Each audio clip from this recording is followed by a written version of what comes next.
السلام علیکم دوستو آج کی ویڈیو میں آپ کے سامنے بزرگوں کے اقوال اور تجربات رکھنے والا ہوں۔ ان اقوال اور تجربات کا اسلامی تعلیمات سے کوئی تعلق نہیں ہے، یہ ان کے پرسنل ایکسپیرینس ہیں جو انہوں نے اپنی زندگیوں میں حاصل کیے ہیں۔ دوستو آج کی ویڈیو میں آپ کو بتاؤں گا کہ شیر کی کھال، شیر کے دانت، چربی اور بالوں کے کیا فوائد ہیں۔ چلیں جی ویڈیو شروع کرتے ہیں۔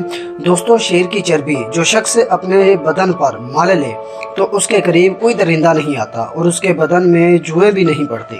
اور دوستو جو نابالغ بچہ ہو اس کو مرغی کے اگر دورے پڑتے ہوں تو اس کے گلے میں شیر کی کھال کا بالوں سمیت ٹکڑا اگر ڈال دیا جائے نا تو مرغی جاتی رہتی ہے۔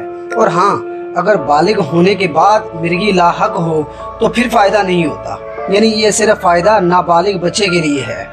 اور دوستو جس مکان میں شیر کے بال جلا دیے جائیں وہاں سے سارے درندے بھاگ جاتے ہیں۔ اور دوستو اگر کپڑوں کے صندوق میں شیر کی کھال کا ٹکڑا رکھ دیا جائے نا تو کپڑوں کو کسی قسم کا کیڑا نہیں لگتا۔ اور شیر کا دانت جو ہوتا ہے جو شخص اپنے پاس رکھتا ہے اسے دانت کا درد نہیں ہوتا، اور شیر کی کھال پر بیٹھنے سے بواسیر اور گٹھیاں کا مرض جاتا رہتا ہے۔